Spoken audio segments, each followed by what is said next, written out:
In the shadow of ancient traditions and flickering spotlights, a princess steps back into the world after conquering a silent enemy within. Her smile, radiant against the odds, reminds us that true strength isn't forged in palaces, but in the quiet fights we never see, drawing millions into a tale of resilience, royalty, and unbreakable spirit. Catherine, the Princess of Wales, had always been a symbol of quiet elegance in the British royal family. Born as Kate Middleton in 1982 to a middle-class family, she grew up in the picturesque village of Bucklebury, Berkshire. Her parents, Michael and Carol, ran a successful party supplies business, and Kate enjoyed a normal childhood filled with school sports, family holidays, and close bonds with her siblings, Pippa and James. She attended Marlborough College, where she excelled in hockey and tennis, showing early signs of the determination that would define her later life. It was at the University of St. Andrews in Scotland where her path crossed with Prince William's. They started as friends, sharing lectures in art history, but soon their connection deepened into romance. The world watched as they navigated the pressures of young love under constant media scrutiny. Their engagement in 2010, announced with the iconic sapphire ring that once belonged to Princess Diana, marked the beginning of Kate's transformation into a global icon. The wedding in 2011 at Westminster Abbey was a fairy tale event, viewed by billions. As the Duchess of Cambridge, she embraced her role with grace, championing causes like mental health, early childhood development, and the arts through her patronage of organizations such as the National Portrait Gallery and Place 2B. Motherhood brought joy with the births of Prince George in 2013, Princess Charlotte in 2015, and Prince Louis in 2018. Kate balanced royal duties with family life, often sharing glimpses of their adventures, like baking cakes or playing in the gardens of Kensington Palace. But in early 2024, life took an unexpected turn. After undergoing planned abdominal surgery in January, tests revealed cancer. Kate, at 42, faced the diagnosis with the same poise she showed in public. She underwent preventive chemotherapy, stepping back from duties to focus on recovery. The announcement in March shocked the world, but Kate's video message from Windsor, surrounded by daffodils, was a beacon of hope. She spoke openly about the challenges, emphasizing the importance of privacy for her young children during this time. William supported her tirelessly, reducing his own engagements to be by her side. The family spent quiet months at Anmer Hall in Norfolk, where Kate found solace in nature walks and simple family moments. By September, she declared herself cancer-free, crediting the support of medical teams and loved ones.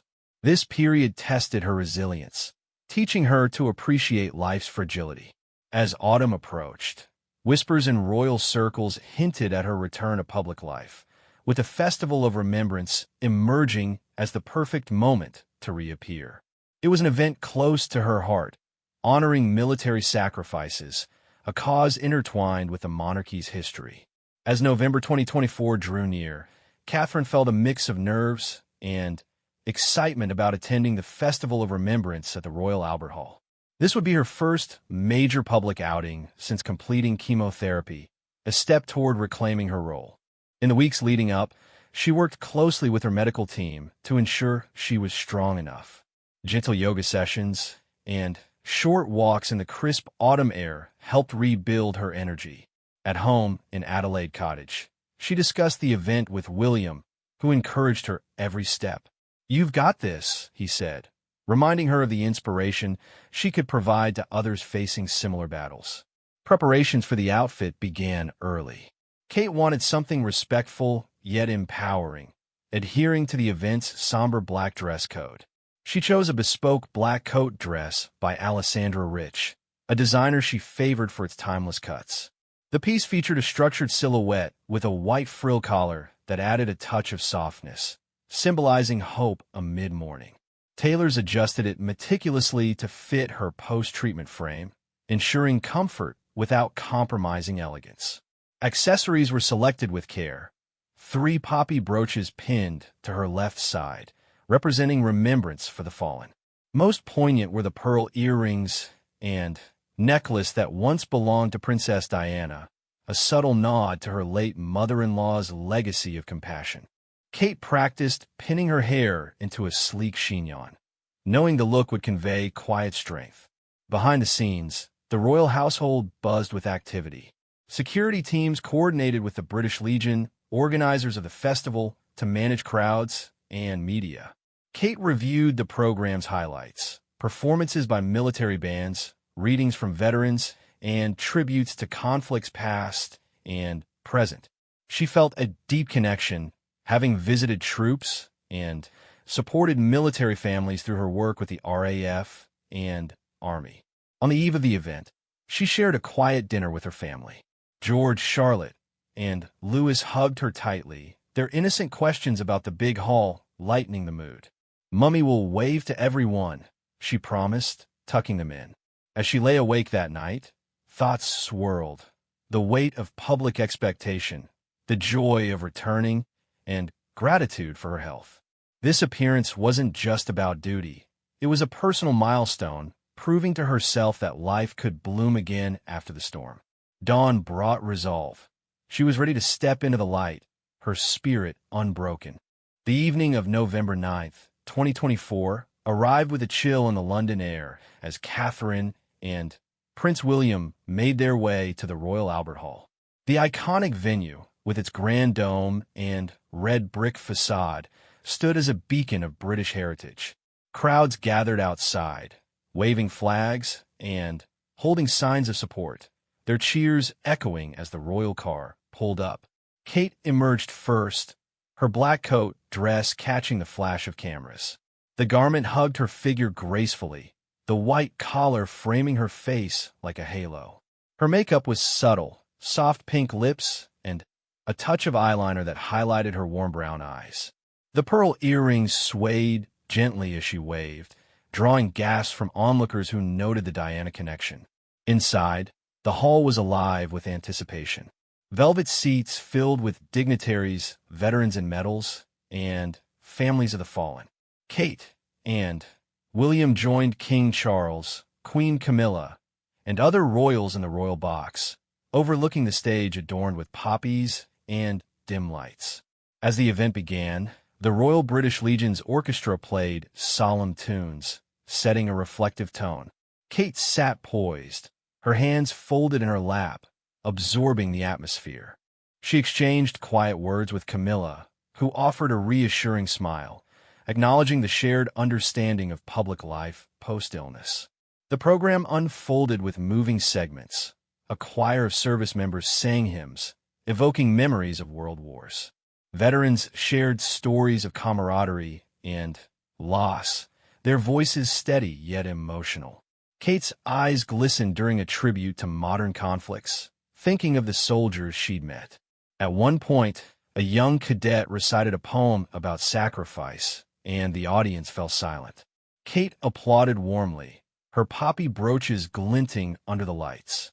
William leaned in occasionally, sharing observations, their bond evident in small gestures. The hall's acoustics amplified every note, from bagpipes to brass bands, creating an immersive experience that honored the nation's history. Throughout, Kate remained composed, her presence a quiet force. Photographers captured her from afar, noting how she looked healthier, her cheeks flushed with natural color. Whispers among attendees praised her resilience. Here was a princess who had faced her own war and emerged victorious. As intermission approached, she stood briefly to greet a group of war widows, listening intently to their tales. One woman, whose husband served in Afghanistan, thanked Kate for her advocacy. "You've inspired us all," she said. Kate replied softly, "It's you who inspire me." The moment felt genuine, bridging the gap between royalty and reality. As the second half began, Kate settled back, the evening's energy fueling her sense of purpose. The Festival of Remembrance progressed into its heartfelt core, with performances that blended tradition and emotion. A military tattoo featured drummers in precise formation, their beats echoing like heartbeats of a nation. Catherine watched intently, her expression a mix of solemnity and admiration. Spotlights danced across the stage as dancers portrayed stories of heroism, from the trenches of World War I to peacekeeping missions today.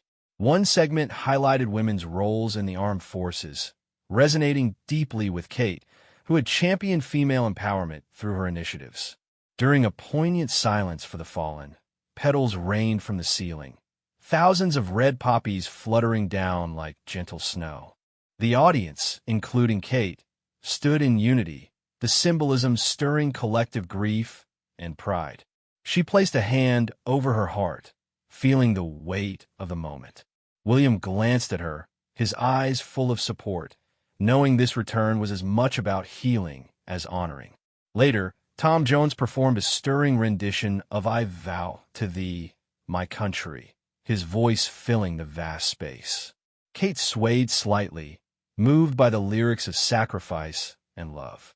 Interactions added warmth to the formal event. Kate chatted with Sophie, Duchess of Edinburgh, about shared patronages, their laughter a brief light in the somber setting. She also spoke with veterans seated nearby, asking about their experiences with genuine interest. One elderly soldier from the Falklands shared a joke, easing the tension, and Kate's genuine chuckle drew smiles around them. Media crews, positioned discreetly, captured these candid exchanges, later praising her approachable demeanor. As the evening built to its climax, a massed band played Rule, Britannia, energizing the crowd. Kate joined in the applause, her energy unflagging despite the late hour. The event's theme of remembrance intertwined with her personal journey. Surviving cancer had given her a deeper appreciation for life's fleeting moments. Leaving the royal box, she walked arm in arm with William, waving to well-wishers. Outside, under the night sky, fans chanted her name, their support a balm after months of isolation. In the car ride home, Kate reflected on the night's success, feeling empowered. This wasn't just an appearance. It was a declaration of her return, inspiring others to face their challenges with grace. Catherine's appearance at the Festival of Remembrance sent ripples through the world, her stunning look becoming an instant talking point. Headlines praised her radiant return, focusing on the black Alessandra rich dress that blended mourning with modernity. The white frill collar evoked vintage elegance, while the fitted silhouette showcased her recovered poise. Accessories stole the show. Diana's pearls symbolized continuity and strength, a touching tribute that fans adored. Social media buzzed with photos, users commenting on her glowing skin and confident smile, proof of her triumph over cancer. Public reaction was overwhelmingly positive. In Britain, newspapers like the Daily Mail and The Telegraph ran features on her resilience, calling her a beacon of hope. International outlets, from CNN to Vogue, highlighted her fashion choices as empowering. Cancer survivors shared stories online, crediting Kate's openness for reducing stigma. She makes us feel seen, one tweeted. Crowds outside the hall had cheered loudly, holding signs like "Welcome back, Kate" and "Stronger Together." Her presence boosted the event's visibility, raising awareness for the Royal British Legion's work supporting veterans. Back at home, the family celebrated quietly.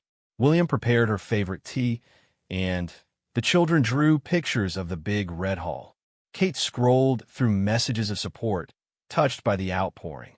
It reinforced her commitment to causes like mental health, planning future engagements around her Shaping Us campaign for early years. The event marked a turning point, easing her back into duties without overwhelming pressure. Critics were few, but some tabloids speculated on her health, prompting palace statements emphasizing privacy. Overall, the night elevated her image as a modern royal, relatable yet regal. Fashion influencers dissected her outfit, predicting trends in pearl jewelry and structured coats. Charities she supports saw donation spikes, linking her appearance to real impact. As days passed, Kate resumed light work, attending meetings via video and planning Christmas at Sandringham. The festival reminded her of life's interconnectedness, personal struggles mirroring national ones. Her story inspired books and documentaries, portraying her as a figure of quiet power. In interviews later, she spoke of gratitude, urging others to prioritize health checks. This chapter closed one door while opening others. Her stunning moment at the Albert Hall etched in history as a symbol of renewal. The Festival of Remembrance 2024 not only honored the past, but propelled Catherine into a new era of influence. Her stunning appearance lingered in public memory, sparking conversations on health, royalty, and perseverance. In the months following, she gradually increased engagements, from visiting hospices to hosting garden parties, each step building on that night's momentum. William and she grew closer, their partnership a model for balancing duty and family. The children, witnessing her strength, learned lessons in empathy and courage. Globally, Kate's story resonated. In Australia and Canada, Commonwealth nations celebrated her return with special broadcasts. Fashion houses reported surges in black dress sales, dubbing it the Kate effect. She used her platform to advocate for cancer research, partnering with organizations like Macmillan Cancer Support. A personal highlight was a quiet visit to a treatment center, where she met patients, sharing laughs and advice. Focus on the small wins, she told one, drawing from her experience. Reflecting on the year, Kate journaled about growth. Cancer had stripped away illusions, revealing what truly mattered. The festival became a metaphor for her journey, emerging from darkness into light, surrounded by support. Media evolved too, shifting from speculation to admiration, respecting her boundaries more. As 2025 dawned, plans for international tours hinted at her full return. The Albert Hall event remained a pivotal memory, proving vulnerability could coexist with strength. Kate's legacy expanded, not just as a princess, but as a human symbol of hope. Years later, people would recall that night, the woman in black who stunned the world, reminding us all that after every storm, grace can shine anew. Her story, woven into the fabric of modern monarchy, continued to inspire, one elegant step at a time. In the quiet glow of an early spring morning in 2024, the world did not yet know that a princess was fighting one of the hardest battles of her life. Catherine, the Princess of Wales, sat by the window of her home in Windsor, looking out at the soft green hills. She held a warm cup of tea in her hands, but her thoughts were far away. Something inside her body had changed. For weeks, she had felt tired in a way that sleep could not fix. There were small pains that came and went. At first, she thought it was nothing serious. She was a mother of 3 young children. She had royal duties. She had a busy life. She told herself it would pass. But the pain did not pass. One day in January, she went to see the doctors. They did tests. They looked carefully. Then, they told her the news that stopped her heart for a moment. Cancer. The word felt heavy and cold. She was only 41 years old.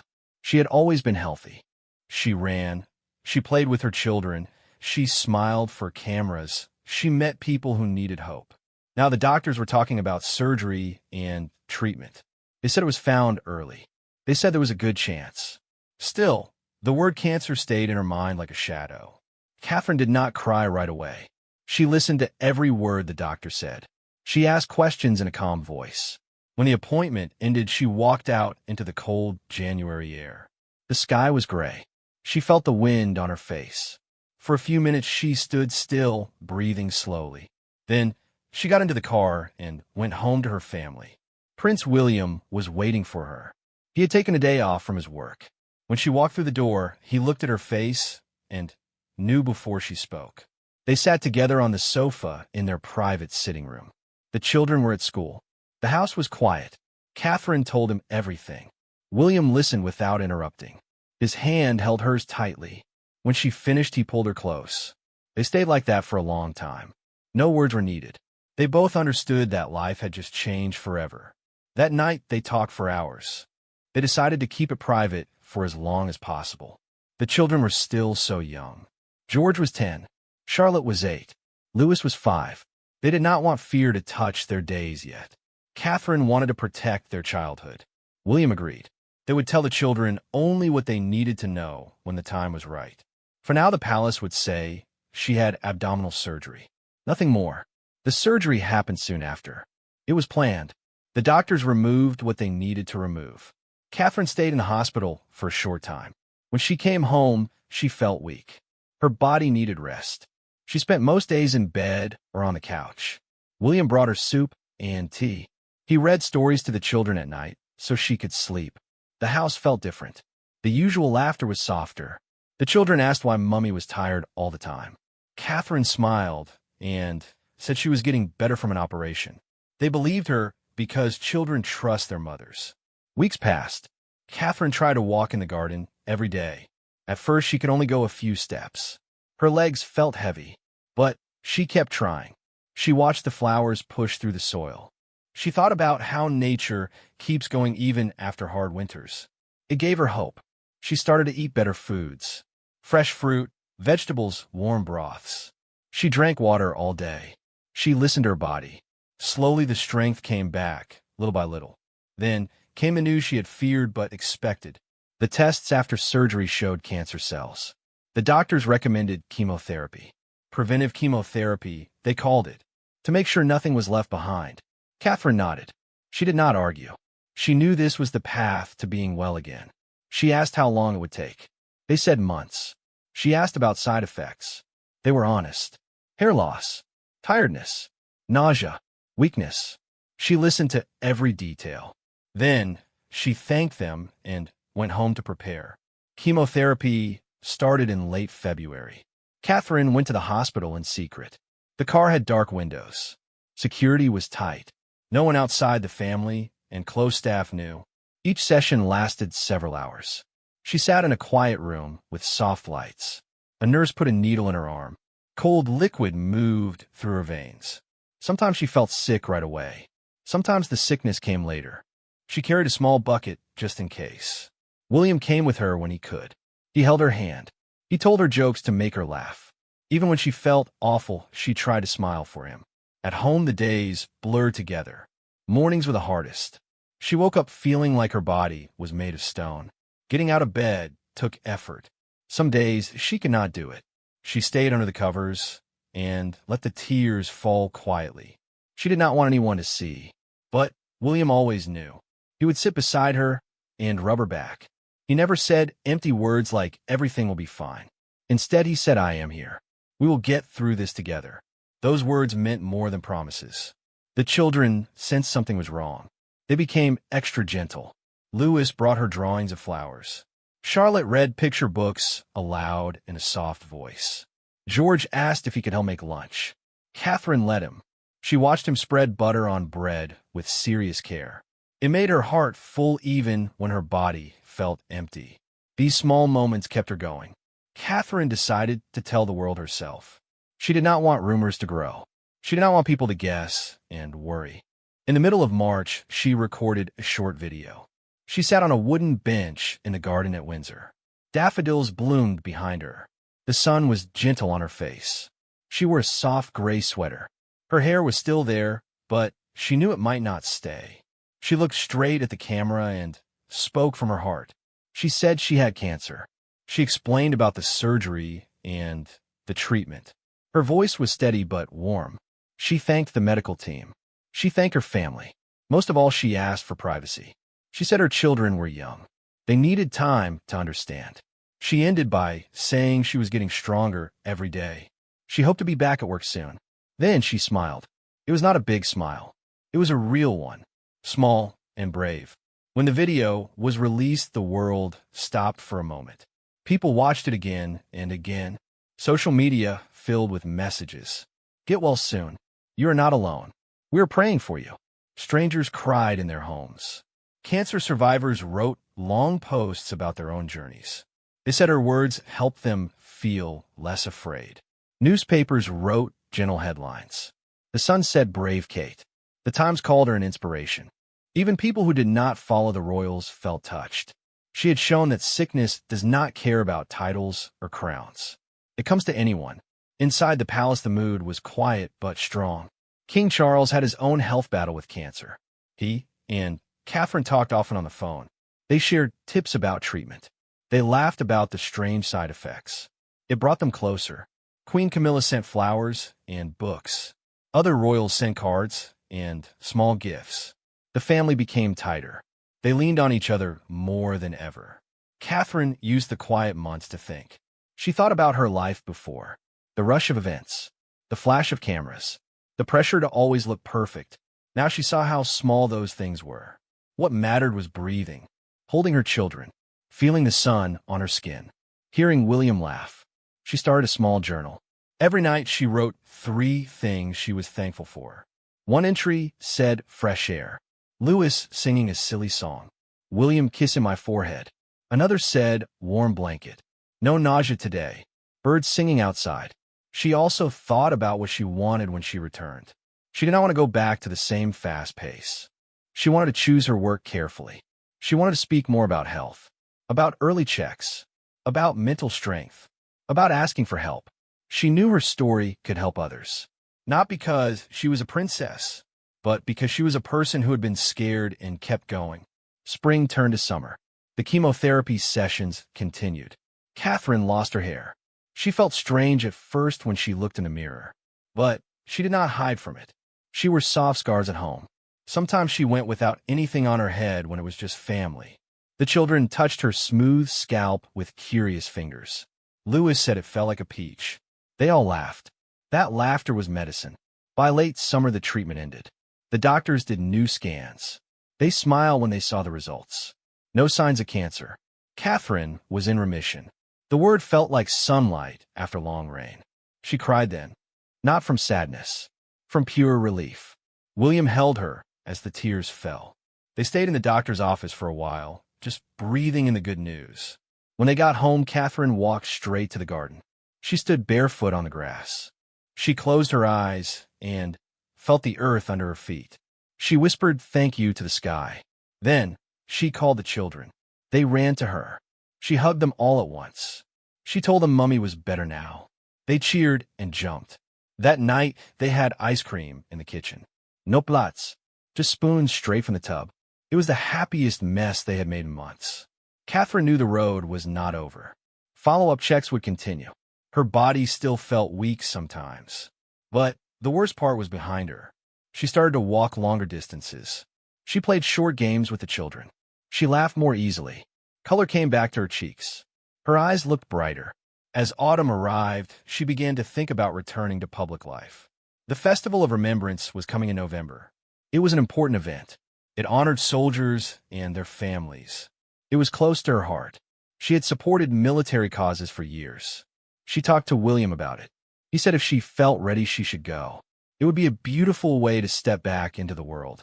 Catherine looked at her calendar. She saw the date. November 9th. The Royal Albert Hall.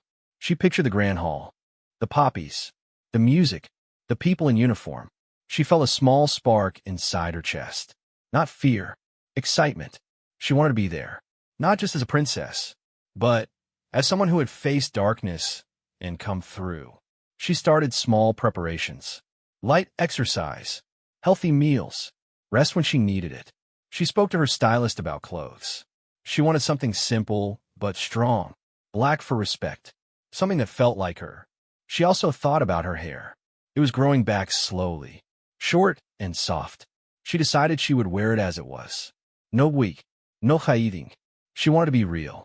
The weeks before the event passed slowly and quickly at the same time. Catherine felt nervous. She also felt ready. She had learned something important during those hard months. Strength is not loud. It is quiet.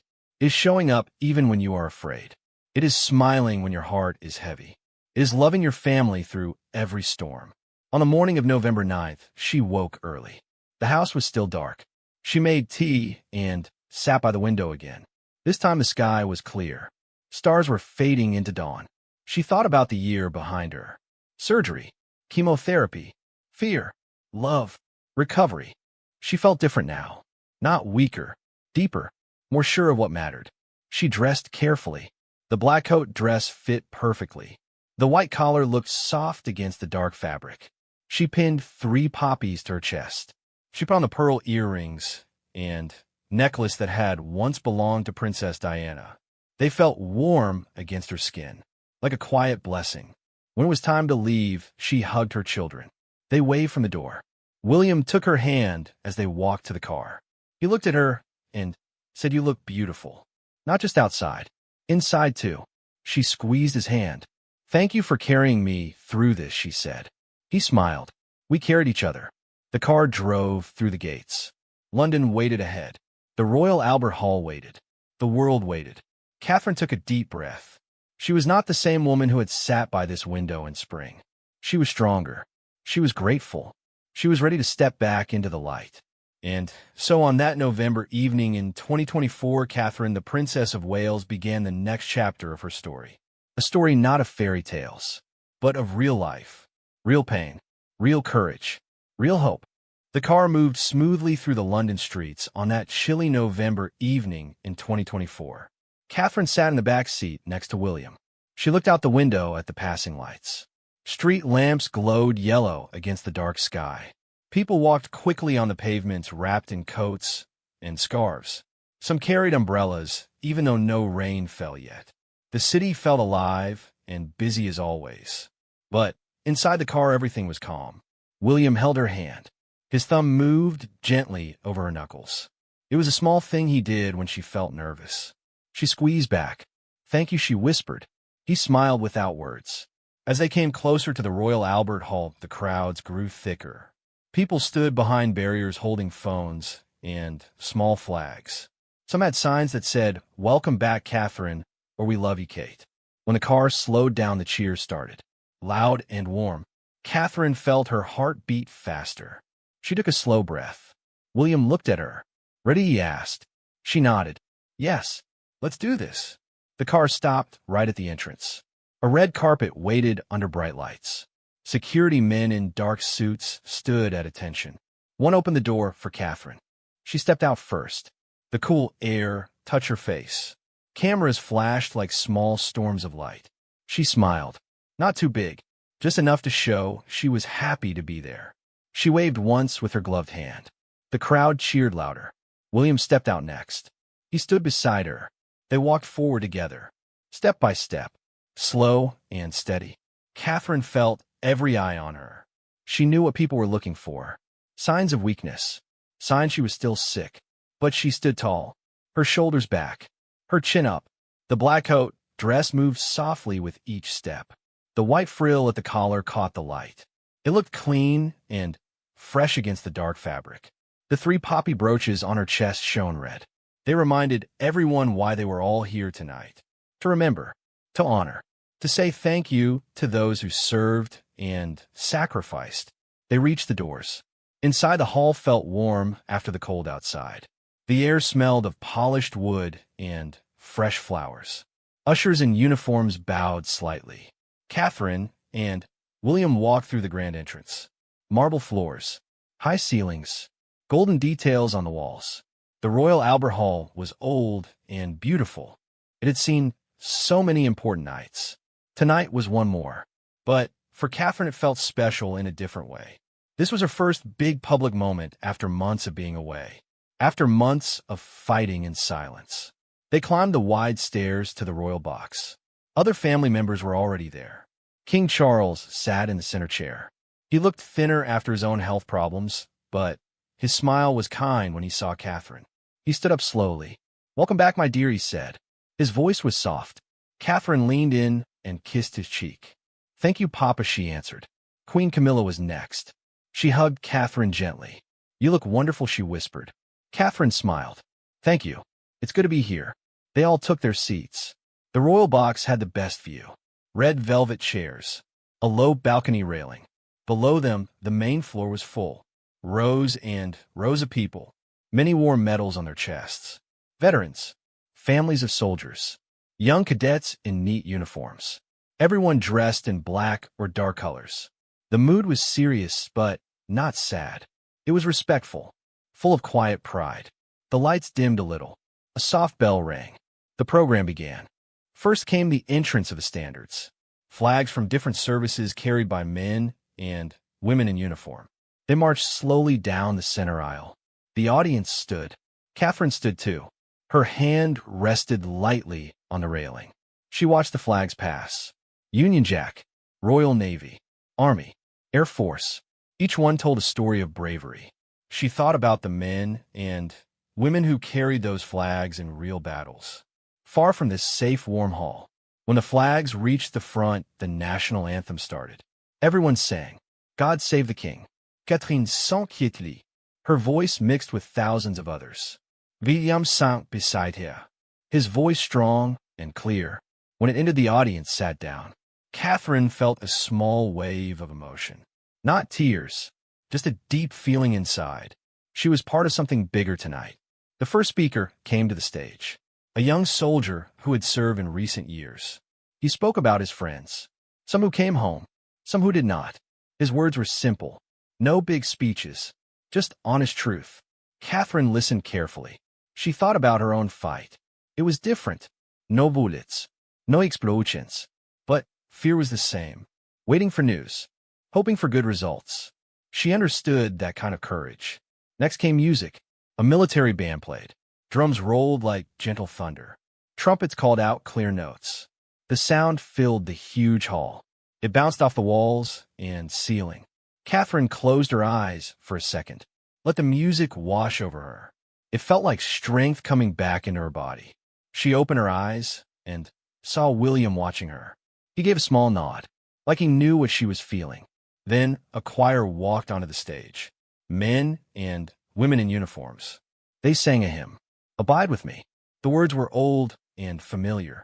Many in the audience sang along. Catherine knew the song well.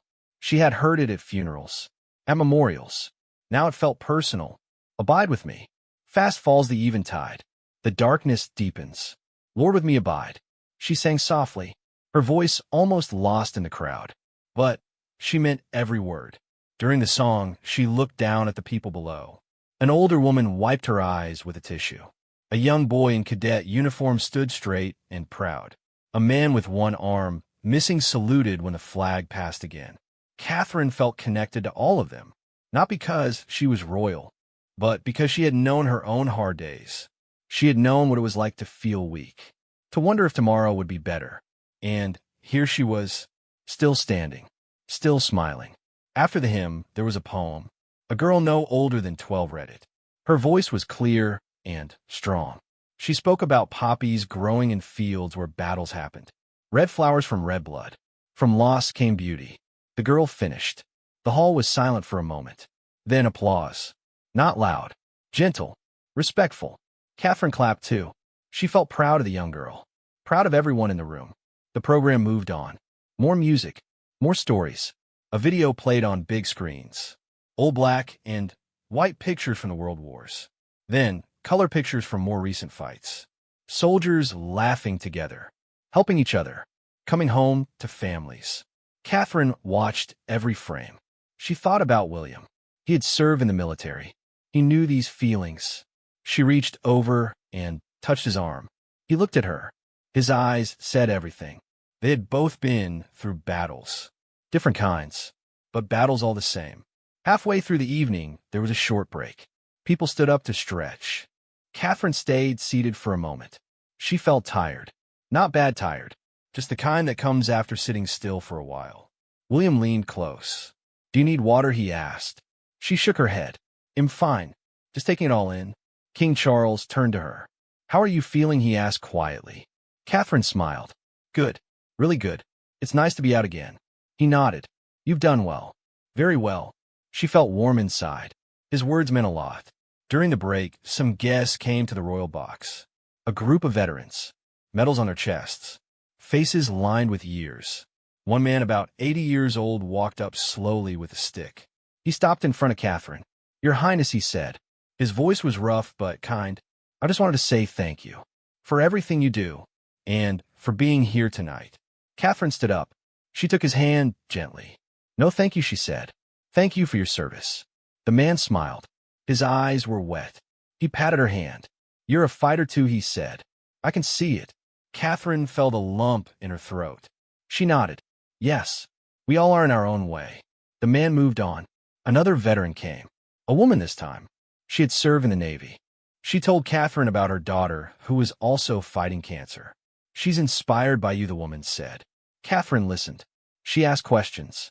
How old is your daughter? What treatment is she having? The woman answered. Catherine shared a small tip. Rest when you can. Even 5 minutes helps. The woman smiled. I'll tell her that. Thank you. These short talks made the night real. Not just ceremony. Real people. Real stories. Catherine felt useful. Not because she fixed anything, but because she listened. Because she cared. The second half started. More powerful moments. A lone bugler played the last post. The notes were long and sad. Everyone stood again. Silence after. 2 minutes of quiet. Catherine closed her eyes. Thought about all the names on war memorials. All the empty chairs at dinner tables. All the mothers who waited for sons who never came home. She thought about her own children safe at home. She felt grateful. Deeply grateful. Then came the poppy drop. From high above the stage, red paper poppies fell slowly. Thousands of them, floating like soft snow. They landed on the floor. On shoulders. On heads. Catherine watched them fall. One landed on her glove. She picked it up, held it for a moment, then tucked it into her pocket. A small keepsake. The evening moved toward the end. A famous singer came on stage. His voice filled the hall. He sang a song about home, about coming back, about love that lasts through everything. Catherine felt tears in her eyes. Not sad tears. Happy ones. She blinked them away, smiled instead. When the last note faded, the audience stood. Applause rolled like waves. Catherine clapped hard. Her hands stung a little, but she did not mind. She felt alive. Fully alive. The royals left the box last. They walked down the stairs. Said goodbye to some guests. Outside the hall, the crowds were still there. Waiting. Catherine and William stepped out together. Cheers again. Louder this time. Catherine waved. Bigger wave now. She smiled wide. The flashes were bright, but she did not mind. She felt strong under them. In the car on the way home, she leaned her head on William's shoulder. He kissed the top of her head. You were amazing, he said. She looked up at him. We both were. Tonight wasn't just about remembering others. It was about remembering herself, too. Remembering she could come back. She could stand tall. She could smile again. The car drove through the night. London lights blurred past. Catherine closed her eyes. Not from tiredness. From peace. She thought about tomorrow. About seeing the children. About breakfast together. About small, normal things that now felt like treasures. She had stunned everyone tonight. Not with fancy clothes or big speeches, but with quiet strength. With showing up. With being there. The world saw a princess. But Catherine knew the truth. She was a woman who had walked through fire and come out the other side. Still kind. Still hopeful. Still ready for whatever came next. That night, as she fell asleep beside William, she felt something new inside her. Not just recovery. Something deeper. A new beginning. The Festival of Remembrance had honored the past. But for Catherine, it had opened the door to her future. And she was ready to walk through it. One steady step at a time. The ride home from the Royal Albert Hall felt different that night. The streets of London were quieter now. Most people had gone inside to escape the cold. Street lights cast long shadows on the wet pavement. Catherine leaned back in the seat. Her head rested against the soft leather. William drove this time. No driver. Just the two of them. He liked to drive when he needed to think, or when he wanted privacy. Tonight, he wanted both.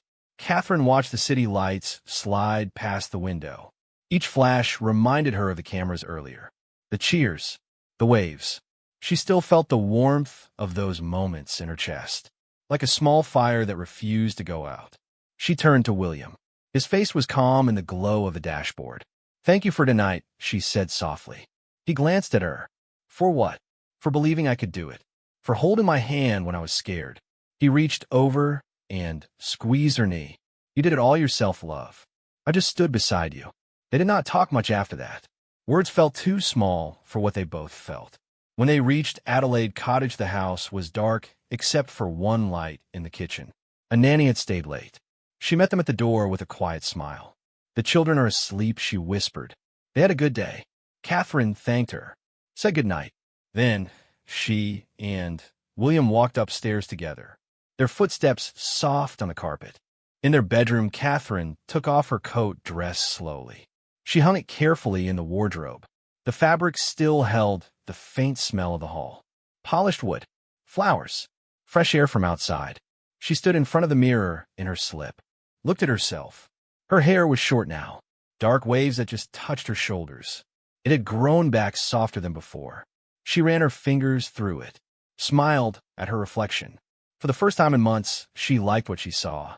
Not perfect, not the old Kate, but real, strong, alive.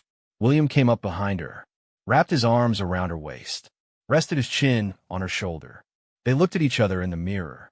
"You were beautiful tonight," he said. "Not just the dress. You, the way you listened, the way you smiled at that old soldier, the way you stood during the silence." Catherine turned in his arms, faced him. "I felt different up there," she admitted, "like I belonged again. Not as a symbol, as me." They got into bed. The sheets were cool against their skin. William turned off the lamp. Darkness settled around them, but it was a gentle darkness, not the heavy kind she had known during treatment. Catherine curled against him, her head on his chest. She listened to his heartbeat. Steady, strong, like an anchor. William stroked her hair. Slow, gentle movements. "Do you want to talk about tomorrow?" he asked. She thought for a moment.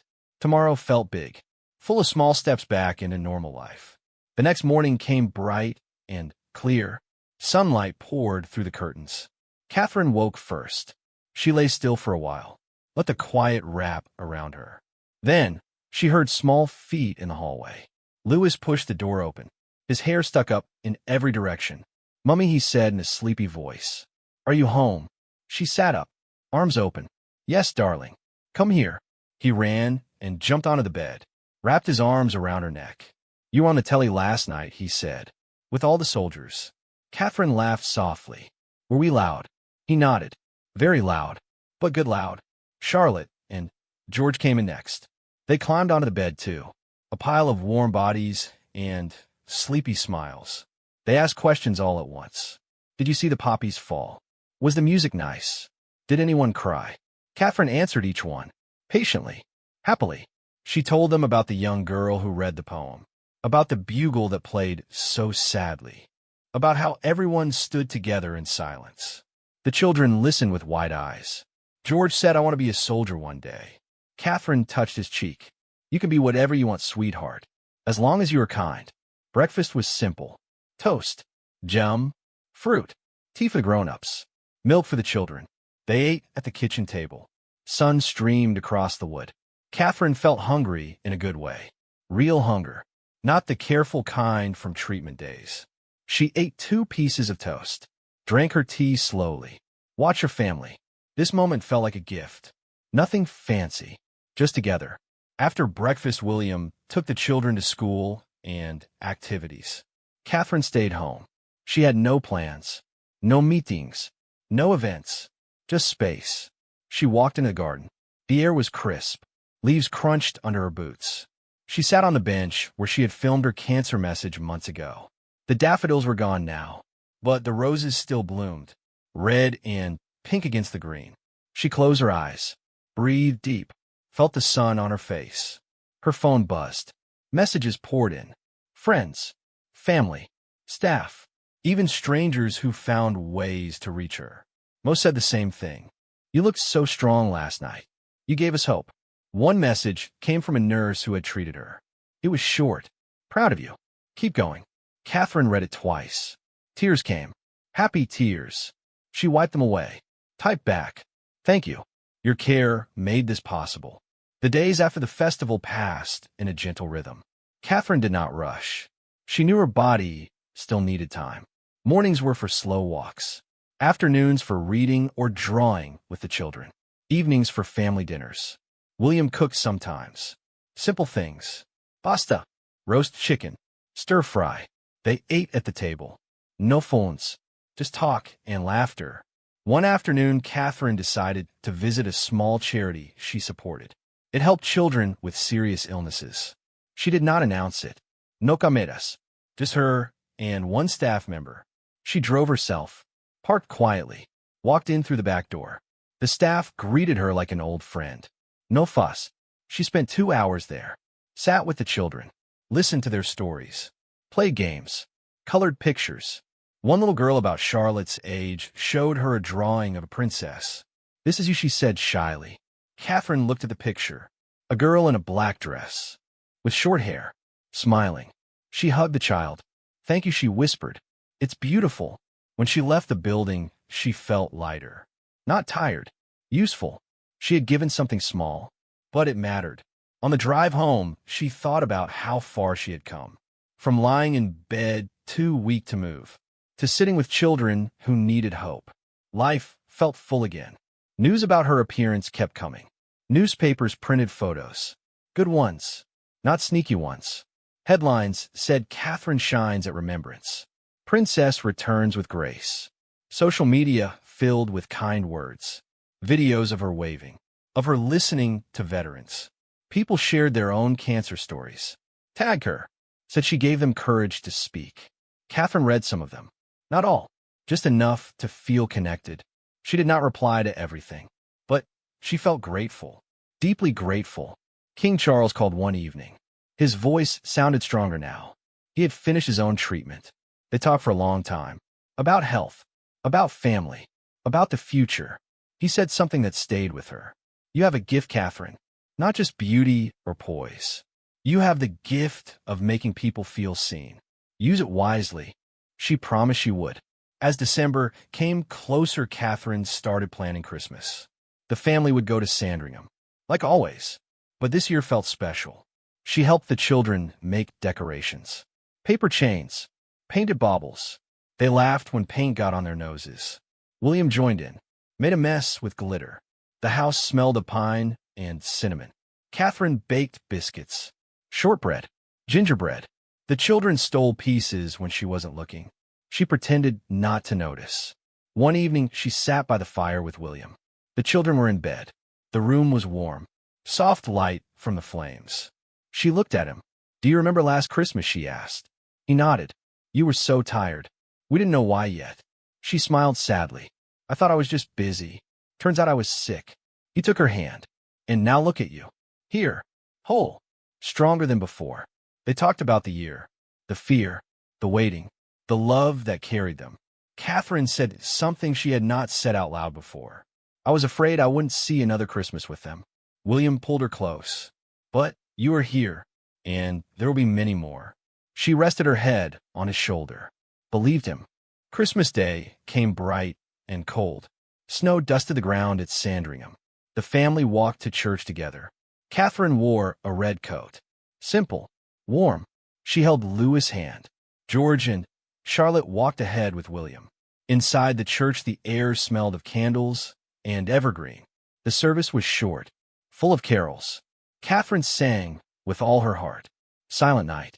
O come ol, ye faithful. Her voice mixed with the others. Clear, joyful.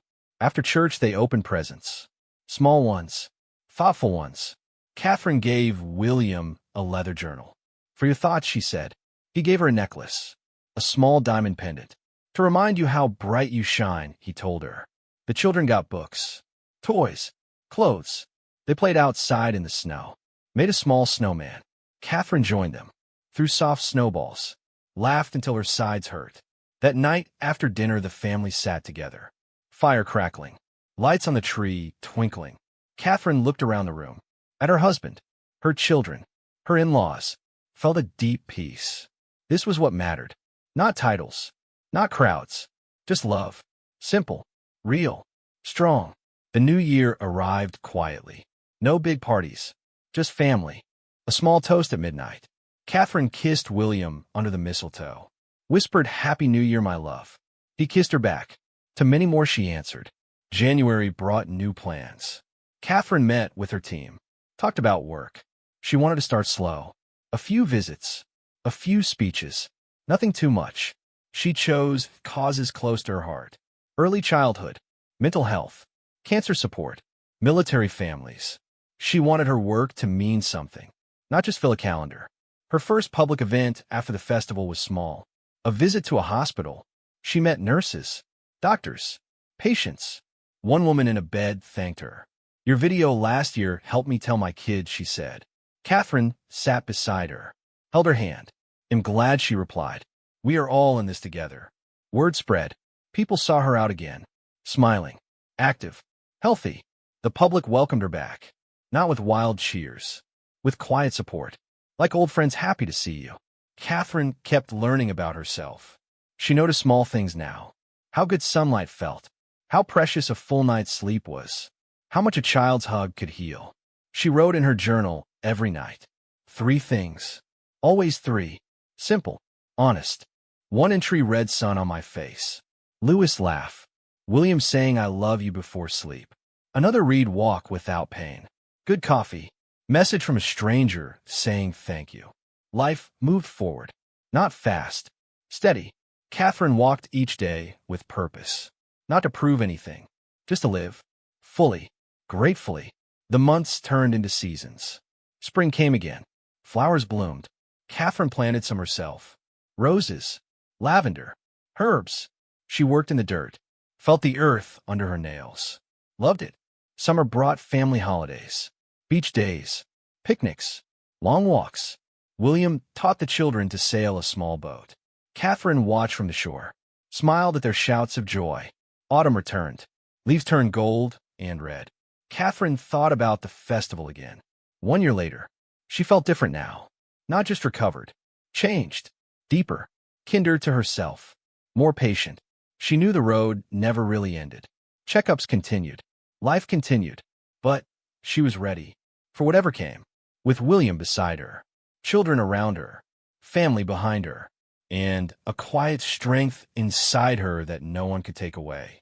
That strength had started in the dark days of treatment. Grown in the silence of recovery.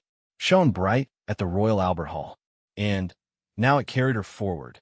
One day at a time. One step at a time. Into a future that felt open. Full of light. Full of hope. Catherine the Princess of Wales had stunned the world that November night. Not with glamour, but with truth. With courage. With the simple act of showing up after everything. And the world remembered. Not just her face, but her heart. And she kept moving. Graceful. Real. Unstoppable in the quietest way.